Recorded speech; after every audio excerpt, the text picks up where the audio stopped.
ನೀಲಾಂಜನಂ ಸಮಾಭಾಸಂ ರವಿಪುತ್ರಂ ಯಮಾಗ್ರಜಂ ಛಾಯಾಮಾರ್ತಾಂಡ ಸಂಭೂತಂ ನಮಾಮಿ ಶನೇಶ್ವರಂ. ನಮಸ್ತೆ ಎಲ್ಲರಿಗೂ. ಪದ್ಮ ಜ್ಯೋತಿಷ್ಯ ಶಾಸ್ತ್ರಕ್ಕೆ ನಿಮಗೆಲ್ಲರಿಗೂ ಸ್ವಾಗತ. ಇವತ್ತಿನ ಈ ಒಂದು ವೃಷಭ ರಾಶಿಯವರ ಬಗ್ಗೆ ಏನೆಲ್ಲ ಶುಭ ಫಲಗಳು ಇವೆ ಮತ್ತೆ ಏನೆಲ್ಲ ಉಪಯುಕ್ತವಾದ ಮಾಹಿತಿ ನಿಮ್ಗೆ ದೊರೆಯುತ್ತೆ ಅನ್ನೋದು, ಅಂದ್ರೆ ಈ ವಿಡಿಯೋನ ಫಸ್ಟ್ ಇಂದ ಹಿಡಿದು ಕೊನೆ ತನಕ ಸ್ಕಿಪ್ ಮಾಡ್ದಲೇ ನೋಡಿದ್ರೆ ತುಂಬಾ ಉಪಯುಕ್ತವಾದ ಮಾಹಿತಿ ನಿಮ್ಗೆ ಲಭಿಸುತ್ತೆ. ಈ ವಿಡಿಯೋ ಇಷ್ಟ ಆಗಿದ್ರೆ ಪುಟ್ಟದೊಂದು ಲೈಕ್ ಕೊಡೋದನ್ನ ಮರಿಬೇಡಿ. ಈ ರಾಶಿಯವರು ಯಾರೆಲ್ಲ ಇದ್ದೀರಾ ಅವರು ಹೆಚ್ಚಾಗಿ ಎಲ್ಲರಿಗೂ ಕೂಡ ಈ ವಿಡಿಯೋನ ಶೇರ್ ಮಾಡಿ. ಯಾಕೆ ಅಂದ್ರೆ ಜೀವನ ಅಂದ್ರೇನೆ ಒಂದು ಸರ್ವೇ ಸಾಮಾನ್ಯವಾಗಿ ಎಲ್ಲರಿಗೂ ಕಷ್ಟ ಅನ್ನೋದು ಇದ್ದೇ ಇರುತ್ತೆ. ಹಾಗಾಗಿ ನಿಮ್ಮಿಂದ ಅವ್ರಿಗೆ ಬೆಳಕಿನತ್ತ ಸಾಗಲಿಕ್ಕೆ ಈ ದಾರಿ ಸಿಗ್ಲಿ, ನಿಮ್ಗೂ ಆ ಪುಣ್ಯ ಲಭಿಸುತ್ತೆ. ಬನ್ನಿ ಇವಾಗ ನೋಡೋಣ ಈ ಒಂದು ವೃಷಭ ರಾಶಿಯವರ ಬಗ್ಗೆ. ನನ್ನ ಆತ್ಮೀಯ ವೃಷಭ ರಾಶಿಯವರೇ, ಬ್ರಹ್ಮಾಂಡದ ನವಗ್ರಹಗಳ ಚಲನೆ ಮತ್ತು ಶಕ್ತಿಗಳು ಇಂದು ನಿಮಗೊಂದು ಅತ್ಯಂತ ಮಹತ್ವದ ಹಾಗೂ ರಹಸ್ಯ ಸಂಕೇತವನ್ನ ನೀಡುತ್ತಿವೆ. ಈ ತಿಂಗಳು ಮುಗಿಯುವುದರೊಳಗಾಗಿ ನಿಮ್ಮ ಜೀವನದಲ್ಲಾಗಲಿರುವ ಆ ಮಹಾಪವಾಡ ಏನು? ವರ್ಷಗಳಿಂದ ನೀವು ಎದೆಯಲ್ಲಿ ಹೊತ್ತು ತಿರುಗುತ್ತಿರುವ ಆ ಅಸಹನೀಯ ವೇದನೆಗಳ ಕರಾಳ ಅಧ್ಯಾಯ ಹೇಗೆ ಶಾಶ್ವತವಾಗಿ ಮುಕ್ತಾಯಗೊಳ್ಳಲಿದೆ ಎಂಬುದನ್ನು ಪ್ರತಿಯೊಬ್ಬ ವೃಷಭ ರಾಶಿಯವರು ಅತಿ ಶ್ರದ್ಧೆ ಮತ್ತು ಗಂಭೀರತೆಯಿಂದ ತಿಳಿಯಲೇಬೇಕಾಗಿದೆ. ಈ ಕಷ್ಟದ ಕರಾಳ ರಾತ್ರಿಗಳ ಕಣ್ಣೀರು ಮತ್ತು ಕರ್ಮಚಕ್ರದ ಒಂದು ಅಂತ್ಯ. ವೃಷಭ ರಾಶಿಯ ಪ್ರಿಯ ಬಂಧುಗಳೇ, ನೀವು ಕಳೆದ ಕೆಲವು ವರ್ಷಗಳಲ್ಲಿ ಅನುಭವಿಸಿದ ನೋವು ಅಥವಾ ಸಂಕಟ ಸಾಮಾನ್ಯವಾದುದಲ್ಲವೇ ಅಲ್ಲ. ನಿಮ್ಮ ರಾಶ್ಯಾಧಿಪತಿಯಾದ ಶುಕ್ರದೇವನು ನಿಮಗೆ ಈ ಕೋಮಲ ಮನಸ್ಸು ಮತ್ತು ಅಗಾಧ ಪ್ರೀತಿಯನ್ನ ನೀಡಿದ್ದಾನೆ. ಆದರೆ ದುರಾದೃಷ್ಟವಶಾತ್ ನೀವು ಯಾರನ್ನ ಜೀವಕ್ಕಿಂತ ಹೆಚ್ಚಾಗಿ ನಂಬಿದ್ರೋ ಅವರಿಂದಲೇ ಬೆನ್ನಿಗೆ ಚೂರಿ ಹಾಕಿಸಿಕೊಂಡಿದ್ದೀರಿ. ಆಂತರಿಕ ಹಾಗೂ ಈ ಮಾನಸಿಕ ಆಯಾಸ, ಬೆಳಿಗ್ಗೆ ಎದ್ದ ತಕ್ಷಣವೇ ಮನಸ್ಸಿನಲ್ಲಿ ಒಂದು ಬಗೆಯ ಭಾರ, ಎಷ್ಟೇ ನಿದ್ರಿಸಿದರೂ ತೀರದ ಆತ್ಮದ ದಣಿವು ಹಾಗೂ ನಿರಂತರ ಆತಂಕ ಇದು ನಿಮ್ಮ ದಿನಚರಿಯಾಗಿ ಬಿಟ್ಟಿತ್ತು. ನೀವೊಬ್ಬರೇ ಏಕಾಂತದಲ್ಲಿದ್ದಾಗ ರಾತ್ರಿಯ ನಿಶ್ಶಬ್ದದಲ್ಲಿ ಮೇಲ್ಛಾವಣಿಯನ್ನು ನೋಡುತ್ತಾ, ಹೇ ಭಗವಂತ, ನನ್ನ ಸರದಿ ಎಂದು ಬರುತ್ತೆ, ನನ್ನ ಈ ಒಂದು ಕಣ್ಣೀರಿಗೆ ಕೊನೆಯೇ ಇಲ್ಲವೇ ಎಂದು ಗೋಳಾಡಿದ ಕ್ಷಣಗಳು ಆ ಮಹಾದೇವನು ಹತ್ತಿರದಿಂದ ಗಮನಿಸಿದ್ದಾನೆ. ತ್ಯಾಗಕ್ಕೆ ಸಿಗದ ಒಂದು ಪ್ರತಿಫಲ. ನಿಮ್ಮ ಅಗತ್ಯಗಳನ್ನು ಬದಿಗಿಟ್ಟು ಇತರರಿಗೆ ಸಹಾಯ ಮಾಡಿದಾಗಲೂ ನಿಮಗೆ ಸಿಕ್ಕಿದ್ದು ಬರೀ ಅಪವಾದ ಮತ್ತು ಮೋಸ. ಪ್ರೀತಿ ಕೊಟ್ಟ ಜಾಗದಲ್ಲಿ ವಂಚನೆ ಸಿಕ್ಕಿತು, ನಂಬಿಕೆ ಇಟ್ಟ ಜಾಗದಲ್ಲಿ ನಂಬಿಕೆ ದ್ರೋಹ ಎದುರಾಯಿತು. ಇದರಿಂದಾಗಿ ನಿಮ್ಮ ಮನಸ್ಸು ಎಷ್ಟರ ಮಟ್ಟಿಗೆ ಘಾಸಿಗೊಂಡಿದೆ ಎಂದರೆ, ಈಗ ಯಾರಾದರೂ ನಿಮ್ಮ ಬಳಿ ಪ್ರೀತಿಯಿಂದ ಮಾತನಾಡಿದರೂ ಇದರ ಹಿಂದೆ ಯಾವ ಸ್ವಾರ್ಥ ಅಡಗಿದೆಯೋ ಎಂದು ಶಂಕಿಸುವ ಪರಿಸ್ಥಿತಿ ನಿರ್ಮಾಣವಾಗಿದೆ. ಕರ್ಮಚಕ್ರದ ಮಹಾಪರಿವರ್ತನೆ. ಆದರೆ ನೆನಪಿಡಿ, ಈ ಜ್ಯೋತಿಷ್ಯ ಶಾಸ್ತ್ರದ ಮಹಾನ್ ನಿಯಮದಂತೆ ಯಾವ ವ್ಯಕ್ತಿಯು ತಾನು ಎಸಗದ ತಪ್ಪಿಗೆ ನಿರಂತರ ದಂಡನೆ ಅನುಭವಿಸುತ್ತಾನೋ ಅವನಿಗೆ ಈ ಸೃಷ್ಟಿಕರ್ತನು ನ್ಯಾಯ ಒದಗಿಸುವ ಸಮಯ ಬಂದೇ ತೀರುತ್ತೆ. ಈಗ ನಿಮ್ಮ ಜೀವನದಲ್ಲಿ ಈ ಒಂದು ಕರ್ಮಚಕ್ರ ಒಂದು ಪೂರ್ಣಗೊಳ್ಳುತ್ತಿದೆ. ನೀವು ಬಿತ್ತಿದ ತಾಳ್ಮೆ ಮತ್ತು ಧರ್ಮದ ಬೀಜಗಳು ಈಗ ಫಲ ಕೊಡುವ ಕಾಲ ಬಂದಿದೆ. ಬ್ರಹ್ಮಾಂಡದ ಮಹಾ ಶುದ್ಧೀಕರಣದ ಒಂದು ಪ್ರಕ್ರಿಯೆ. ಪ್ರಸ್ತುತ ನಿಮ್ಮ ಜೀವನದಲ್ಲಿ ನಡೆಯುತ್ತಿರುವ ಪ್ರತಿಯೊಂದು ತಲ್ಲಣವು, ಪ್ರತಿಯೊಂದು ನಷ್ಟವೂ ಆಕಸ್ಮಿಕವಲ್ಲ. ಶ್ರೀ ಮಹಾಲಕ್ಷ್ಮಿ ಹಾಗೂ ಶನೇಶ್ವರ ದೇವರ ದಿವ್ಯ ಕೃಪೆಯಿಂದ ನಿಮ್ಮ ಜೀವನದಲ್ಲೀಗ ಗ್ರಹ ಶುದ್ಧೀಕರಣ ನಡೆಯುತ್ತಿದೆ. ಒಂದು ಪಾತ್ರೆಗೆ ಹೊಸ ಶುದ್ಧವಾದ ಅಮೃತವನ್ನು ತುಂಬಬೇಕಾದರೆ ಅದರೊಳಗಿರುವ ಹಳೆಯ ಕಲ್ಮಶವನ್ನು ಹೊರಹಾಕಲೇಬೇಕು. ಅದೇ ರೀತಿ ನಿಮ್ಮ ಭವಿಷ್ಯಕ್ಕೆ ಒಳಿತಾಗದ, ನಿಮ್ಮ ಶಕ್ತಿಯನ್ನು ಇರುತ್ತಿದ್ದ ವಿಷಕಾರಿ ಸಂಬಂಧಗಳು ಬ್ರಹ್ಮಾಂಡವೇ ನಿಮ್ಮಿಂದ ದೂರ ಮಾಡುತ್ತಿವೆ. ನಿಮ್ಮ ಏಳಿಗೆಯನ್ನು ಕಂಡು ಒಳಗೊಳಗೆ ಉರಿಯುತ್ತಿದ್ದ ಕೆಲವರು ಈಗ ತಾವಾಗಿಯೇ ನಿಮ್ಮ ಜೀವನದಿಂದ ಕಾಲು ಕಳೆಯುತ್ತಿದ್ದಾರೆ. ಇದನ್ನ ನೀವು ಈ ಬಂಧನ ಮುರಿಯಿತು ಅಥವಾ ನಷ್ಟವಾಯಿತು ಎಂದು ಭಾವಿಸಿ ದುಃಖಿಸಬೇಡಿ. ಇದು ನಷ್ಟವಲ್ಲ, ಬದಲಾಗಿ ನಿಮಗೆ ಸಿಗುತ್ತಿರುವ ಭಗವಂತನ ರಕ್ಷಣೆ ಅಂತ ಅನ್ಕೋಬಹುದು. ಹೃದಯದ ಬಾಗಿಲನ್ನು ಮತ್ತೆ ತೆರೆಯಿರಿ. ಹಳೆಯ ಗಾಯಗಳ ಭಯದಿಂದ ನಿಮ್ಮ ಹೃದಯದ ಬಾಗಿಲನ್ನು ಶಾಶ್ವತವಾಗಿ ಮುಚ್ಚಿಕೊಳ್ಳಬೇಡಿ. ಬ್ರಹ್ಮಾಂಡವು ಮುಚ್ಚಿದ ಬಾಗಿಲಿನ ಮುಂದೆ ನಿಲ್ಲುವುದಿಲ್ಲ, ಅದು ಮುಕ್ತವಾಗಿ ಸ್ವೀಕರಿಸುವ ತೆರೆದ ಹೃದಯದಲ್ಲಿ ನೆಲೆಸುತ್ತೆ. ಹೆದರಿಕೆಯನ್ನು ತೊರೆದು ಧೈರ್ಯದಿಂದ ಮುನ್ನಡೆಯುವ ಸಮಯ ಇದಾಗಿದೆ. ಈ ಒಂದು ವೃಷಭ ರಾಶಿಯವರ ಮನಸ್ಸು, ಬಾಂಧವ್ಯ ಮತ್ತು ಧನ ಸಂಪತ್ತಿನಲ್ಲಿ ಸಂಭವಿಸುತ್ತಿರುವ 3 ಪ್ರಮುಖ ಮಹಾಪರಿವರ್ತನೆಗಳು ಹಾಗೂ ಈ ಶನಿ, ಹನುಮಂತ, ಲಕ್ಷ್ಮಿ ಮತ್ತು ಶಿವನ ಪವಾಡ ಸಾನ್ನಿಧ್ಯದ ವಿವರವಾದ ಒಂದು ಜ್ಞಾನ. ವೃಷಭ ರಾಶಿಯವರ ಜೀವನದಲ್ಲಿ ಜರುಗಲಿರುವ 3 ಬೃಹತ್ ಪವಾಡಗಳು ನೋಡೋಣ. ಈ ತಿಂಗಳ ಪವಿತ್ರ ಕ್ಷಣಗಳು ಮುಗಿಯುವುದರೊಳಗಾಗಿ ಬ್ರಹ್ಮಾಂಡ ಹಾಗೂ ಈ ಒಂದು ನವಗ್ರಹಗಳ ಚಲನೆಯು ನಿಮ್ಮ ದೈನಂದಿನ ಜೀವನದಲ್ಲಿ 3 ಅದ್ಭುತ ಪ್ರತ್ಯಕ್ಷ ಬದಲಾವಣೆಗಳನ್ನು ತರಲಿವೆ. ಶ್ರದ್ಧೆಯಿಂದ ಇವುಗಳನ್ನು ಅರ್ಥೈಸಿಕೊಳ್ಳಿ. ಅಜ್ಞಾತ ಆತಂಕದ ಒಂದು ಶಮನ. ವರ್ಷಗಳಿಂದ ನಿಮಗೆ ಅಂತರಾತ್ಮವನ್ನು ಕಬಳಿಸುತ್ತಿದ್ದ, ನಿಮ್ಮ ಸುಖಕರ ನಿದ್ರೆಯನ್ನು ಕಸಿದುಕೊಂಡಿದ್ದ ಆ ನಿರಂತರ ಆತಂಕವು ಶಮನಗೊಳ್ಳಲಿದೆ. ನಿಮ್ಮ ಈ ಒಂದು ಋಣಾತ್ಮಕ ಆಲೋಚನೆಗಳ ಗದ್ದಲ ಹಂತ ಹಂತವಾಗಿ ಕಡಿಮೆಯಾಗಿ ಮನಸ್ಸಿನಲ್ಲಿ ಅಪೂರ್ವವಾದ ಪ್ರಶಾಂತತೆ ಆವರಿಸಲಿದೆ. ಆತ್ಮವಿಶ್ವಾಸದ ಒಂದು ಮರುಹುಟ್ಟು. ಈ ಬೆಳಗಿನ ಜಾವ ಎದ್ದ ತಕ್ಷಣ ಅನುಭವಕ್ಕೆ ಬರುತ್ತಿದ್ದ ಆಯಾಸ ಮಾಯವಾಗಿ ಹೊಸ ಚೈತನ್ಯ ನಿಮ್ಮನ್ನು ಆವರಿಸುತ್ತೆ. ನಿಮ್ಮ ಮುಖದಲ್ಲಿ ದಿವ್ಯವಾದ ಕಳೆ ಹಾಗೂ ತೇಜಸ್ಸು ಮೂಡಲಿದ್ದು, ನಿಮ್ಮನ್ನು ನೋಡುವ ಜನರು ನಿನ್ನಲ್ಲೇಕೆ ಈ ಮಹತ್ತರ ಬದಲಾವಣೆ ಎಂದು ಬೆರಗಾಗಿ ಕೇಳುವಂತಾಗುತ್ತೆ. ಈ ವೈಯಕ್ತಿಕ ಹಾಗೂ ಸಾಮಾಜಿಕ ಬಾಂಧವ್ಯಗಳ ಒಂದು ಶೋಧನೆ. ಈ ಮುಸುಕು ಧರಿಸಿದ ಶತ್ರುಗಳ ಮುಖವಾಡ ಭಂಗ. ನಿಮ್ಮ ಸಾಮೀಪ್ಯದಲ್ಲಿದ್ದುಕೊಂಡೇ ನಿಮ್ಮ ಬೆನ್ನಿಗೆ ಚೂರಿ ಹಾಕುತ್ತಿದ್ದ ನಿಷ್ಠುರ ಮನಸ್ಸಿನ ವ್ಯಕ್ತಿಗಳ ಈ ಒಂದು ನಿಜ ಬಣ್ಣ ಸಮಾಜದ ಮುಂದೆ ಅನಾವರಣಗೊಳ್ಳುತ್ತೆ. ಅವರು ತಾವಾಗಿಯೇ ನಿಮ್ಮ ದಾರಿಯಿಂದ ದೂರ ಸರಿಯುತ್ತಾರೆ. ಈ ನಿಸ್ವಾರ್ಥ ಭಾವನೆಯಿಂದ ನಿಮ್ಮ ಏಳಿಗೆಯನ್ನು ಬಯಸುವ ಸಜ್ಜನರು ಮತ್ತು ಸನ್ಮಿತ್ರರು ಹಾಗೂ ದೈವಿಕ ಗುಣವುಳ್ಳ ವ್ಯಕ್ತಿಗಳು ನಿಮ್ಮ ಬದುಕಿಗೆ ಹೆಜ್ಜೆಯನ್ನು ಇಡ್ತಾರೆ.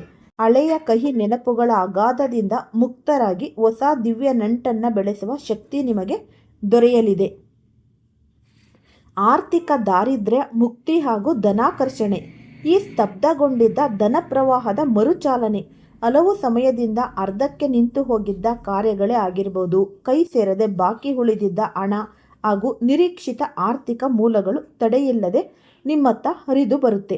ಈ ಋಣಮುಕ್ತಿಯ ಒಂದು ದಾರಿ. ಸಾಲದ ಸುಳಿಯಲ್ಲಿ ಸಿಲುಕಿ ನಲುಗುತ್ತಿದ್ದ ವೃಷಭ ರಾಶಿಯವರಿಗೆ ನೂತನ ಆದಾಯದ ಮಾರ್ಗಗಳು ಗೋಚರಿಸಲಿವೆ. ಆದರೆ ನೆನಪಿಡಿ, ಬ್ರಹ್ಮಾಂಡದ ಶಕ್ತಿಯು ಮೊದಲು ನಿಮ್ಮ ಮನಸ್ಸನ್ನು ಶಾಂತಗೊಳಿಸುತ್ತೆ, ನಂತರ ಸಂಬಂಧಗಳನ್ನು ಶುದ್ಧೀಕರಿಸುತ್ತೆ ಮತ್ತು ಅಂತಿಮವಾಗಿ ಧನಲಕ್ಷ್ಮಿಯ ಕೃಪೆಯನ್ನು ನಿಮಗಾಗಿ ತೆರೆಯುತ್ತೆ. ಈ ಚತುರ್ಭುಜ ದೈವಿಕ ಶಕ್ತಿಗಳ ಮಹಾ ಒಂದು ಸಾನ್ನಿಧ್ಯ ಈ ಪ್ರಸ್ತುತ ಕಾಲಘಟ್ಟದಲ್ಲಿ ವೃಷಭ ರಾಶಿಯವರ ರಕ್ಷಣೆಗೆ ನವಗ್ರಹಗಳ ಪೈಕಿ ಅತ್ಯಂತ ಪ್ರಭಾವಶಾಲಿ ದೈವಿಕ ಶಕ್ತಿಗಳು ಸಾಲಾಗಿ ನಿಂತಿವೆ. ನೀವು ಒಬ್ಬಂಟಿಯಲ್ಲ, ನಿಮ್ಮ ಬೆನ್ನ ಹಿಂದೆ ಈ ಒಂದು 4 ಮಹಾ ದಿವ್ಯ ಶಕ್ತಿಗಳು ಇವೆ. ನ್ಯಾಯಾಧಿಪತಿ ಶ್ರೀ ಶನೇಶ್ವರ ದೇವ. ಶನಿದೇವನು ನಿಮ್ಮ ಕಷ್ಟಗಳ ವರದಿಯನ್ನು, ನಿಮ್ಮ ನಿಷ್ಕಲ್ಮಶಕ ಕಣ್ಣೀರನ್ನು ವೀಕ್ಷಿಸಲಿದ್ದಾನೆ. ನೀವು ಅನುಭವಿಸಿದ ಅನ್ಯಾಯಕ್ಕೆ ಪ್ರತೀಕಾರವಾಗಿ ಧರ್ಮದ ಹಾದಿಯಲ್ಲಿ ನಡೆದಿರುವ ನಿಮಗೆ ಈಗ ನ್ಯಾಯ ಒದಗಿಸಲು ಶನಿದೇವನು ಕಂಕಣಬದ್ಧನಾಗಿ ಇದ್ದಾನೆ. ಜ್ಞಾನ ಹಾಗೂ ಈ ಒಂದು ಶಕ್ತಿಯ ಸಂಕೇತ ಪಂಚಮುಖಿ ಹನುಮಂತ. ನಿಮ್ಮ ಶತ್ರುಗಳು ನಿಮಗಾಗಿ ಹೆಣೆದಿದ್ದ ಕಪಟ ತಂತ್ರಗಳೇ ಆಗಿರಬಹುದು, ತಾಂತ್ರಿಕ ಬಾಧೆಗಳು ಹಾಗೂ ದುಷ್ಟ ಕಣ್ಣುಗಳು ನಿಗ್ರಹಿಸಲು ಪಂಚಮುಖಿ ಆಂಜನೇಯ ಸ್ವಾಮಿಯ ತನ್ನ ಅಭಯ ಹಸ್ತವನ್ನು ನೀಡುತ್ತಿದ್ದಾನೆ. ಈ ಸಮಸ್ತ ದುಃಖಹರ ಶ್ರೀ ಮಂಜುನಾಥ ಅಂದರೆ ಮಹಾದೇವ ನೀವೆಸಗಿದ ಭಕ್ತಿಪೂರ್ವಕ ಪ್ರಾರ್ಥನೆಗೆ ಒದಗಲಿರುವ ಈ ಶಂಭುಲಿಂಗನು ನಿಮ್ಮ ಕಷ್ಟಗಳ ವಿಷವನ್ನು ತಾನು ಸ್ವೀಕರಿಸಿ ನಿಮ್ಮ ಜೀವನದಲ್ಲಿ ಮಂಗಳವನ್ನು ಉಂಟು ಮಾಡಲಿದ್ದಾನೆ. ಸಾಕ್ಷಾತ್ ಶ್ರೀ ಮಹಾಲಕ್ಷ್ಮಿ ದೇವಿ ದಾರಿದ್ರ್ಯ ಮತ್ತು ಅಭಾವವನ್ನು ತಡೆದುಹಾಕಿ ನಿಮ್ಮ ಗೃಹದಲ್ಲಿ ಸೌಭಾಗ್ಯ, ಶಾಂತಿ ಹಾಗೂ ಐಶ್ವರ್ಯವನ್ನು ಕರುಣಿಸಲು ಮಹಾಲಕ್ಷ್ಮಿಯು ಸಿದ್ಧಲಾಗಿದ್ದಾಳೆ.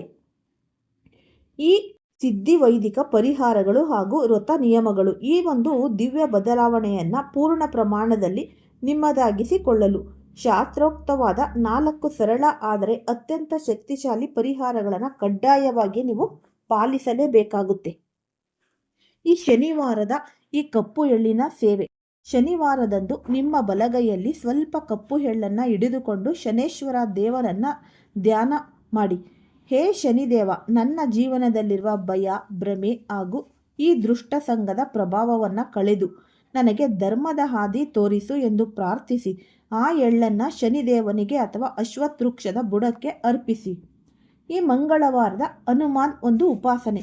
ಮಂಗಳವಾರ ಸಂಜೆ ಹನುಮಂತನ ಮುಂದೆ ತುಪ್ಪದ ದೀಪವನ್ನು ಹಚ್ಚಿ ಅತಿ ಶ್ರದ್ಧೆಯಿಂದ ಹನುಮಾನ್ ಚಾಲೀಸವನ್ನು ಪಠಿಸಿ. ನಿಮ್ಮ ಸಕಲ ಸಂಕಟಗಳು ಕಡಿದು ಬೀಳಲಿವೆ. ಶುಕ್ರವಾರದ ಒಂದು ಲಕ್ಷ್ಮೀ ಪೂಜೆ. ಶುಕ್ರವಾರದ ಪ್ರದೋಷ ಕಾಲದಲ್ಲಿ ಮನೆಯ ಈಶಾನ್ಯ ಮೂಲೆಯಲ್ಲಿ ದೀಪವನ್ನು ಬೆಳಗಿಸಿ ದೇವಿಗೆ ಕ್ಷೀರಾನ್ನ ಅಥವಾ ಸಿಹಿಯನ್ನು ನೈವೇದ್ಯ ಮಾಡಿ ಈ ಧನ ಆಕರ್ಷಣೆಗೆ ಪ್ರಾರ್ಥಿಸಿ. ಸೋಮವಾರದ ಪಂಚಾಕ್ಷರಿ ಜಪ. ಸೋಮವಾರದಂದು ಶಿವಲಿಂಗಕ್ಕೆ ಅಭಿಷೇಕ ಮಾಡುತ್ತಾ ಓಂ ನಮಃ ಶಿವಾಯ ಮಂತ್ರವನ್ನು 108 ಬಾರಿ ಜಪಿಸಿ ನಿಮ್ಮ ಸಕಲ ಮನೋಭಾರವನ್ನು ಪರಮೇಶ್ವರನ ಪಾದಾರವಿಂದಗಳಿಗೆ ಅರ್ಪಿಸಿ. ವೃಷಭ ರಾಶಿಯವರೇ, ಕತ್ತಲೆ ಮುಗಿಯುತ್ತಿದೆ. ಹೊಸ ದಿವ್ಯ ಅರುಣೋದಯ ನಿಮ್ಮ ಬಾಗಿಲ ತಟ್ಟುತ್ತಿದೆ. ಪರಿಹಾರಗಳ ಜೊತೆಗೆ ನಿಮ್ಮ ಆಂತರಿಕ ಚೇತನವನ್ನು ಜಾಗೃತಗೊಳಿಸಲು ವೈದಿಕ ಮಂತ್ರಗಳ ಒಂದು ಕಂಪನ ಅತ್ಯಂತ ಪ್ರಮುಖ ಪಾತ್ರ ವಹಿಸುತ್ತೆ. ಪ್ರತಿಯೊಂದು ಶಬ್ದಕ್ಕೂ ತನ್ನದೇ ಆದ ದಿವ್ಯಶಕ್ತಿ ಇರುತ್ತೆ. ನಿಮ್ಮ ಜೀವನದಲ್ಲಿ ಧನಾತ್ಮಕ ಶಕ್ತಿಯನ್ನು ಆಕರ್ಷಿಸಲು ಈ ಒಂದು ದಿವ್ಯ ಮಂತ್ರಗಳನ್ನು ನಿತ್ಯವೂ ಸ್ಮರಿಸಿ. ಈ ಶುಕ್ರನ ಬೀಜ ಮಂತ್ರ ಅಂದರೆ ರಾಶ್ಯಾಧಿಪತಿ ಬಲವರ್ಧನೆಗೆ ಓಂ ದ್ರಾಂ ದ್ರೀಂ ದ್ರಂ ಸ ಶುಕ್ರಾಯ ನಮಃ.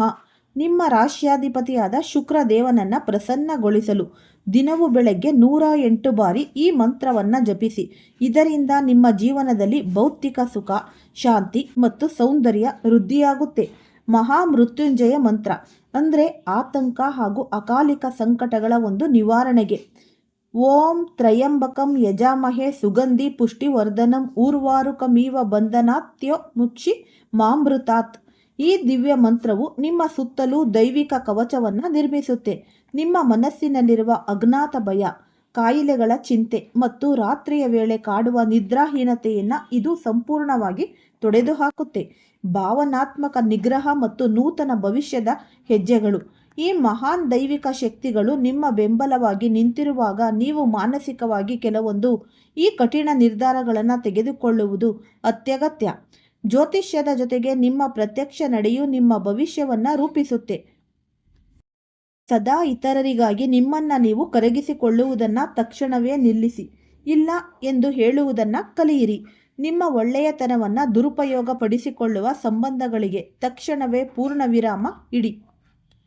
ಹಳೆಯ ಅಧ್ಯಾಯವನ್ನು ಸಂಪೂರ್ಣವಾಗಿ ಮುಚ್ಚಿಬಿಡಿ.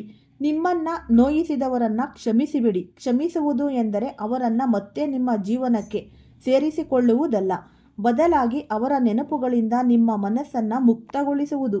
ಗಾಯವನ್ನು ಪದೇ ಪದೇ ಕೆರೆದು ನೋವು ಅನುಭವಿಸುವುದನ್ನು ಬಿಟ್ಟು ಹೊಸ ಭವಿಷ್ಯದತ್ತ ಗಮನ ಹರಿಸಿ.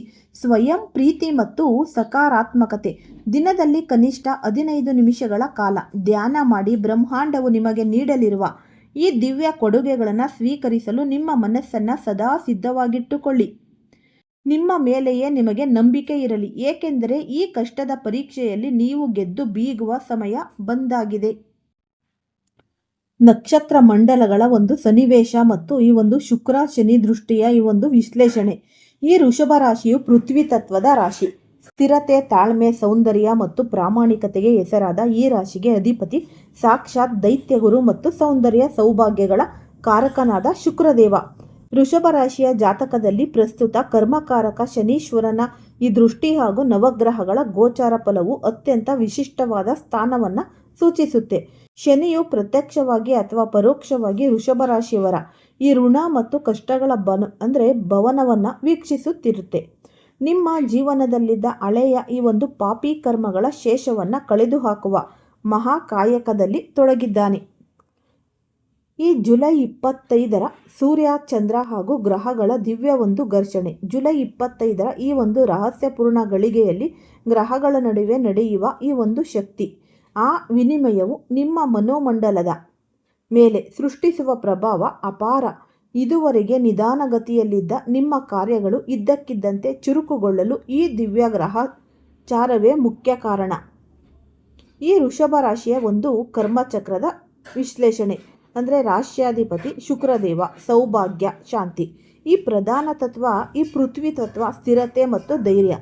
ಈ ಒಂದು ಶನೇಶ್ವರನ ಒಂದು ಪ್ರಭಾವ. ಈ ಕರ್ಮಶುದ್ಧಿ ಅಂದರೆ ಮಹಾಲಕ್ಷ್ಮಿ. ಕಷ್ಟಗಳ ಕಡಲಿನಲ್ಲಿ ಬೆಳೆದ ವೃಷಭ ರಾಶಿಯ ಮಹಾನ್ ವ್ಯಕ್ತಿತ್ವ.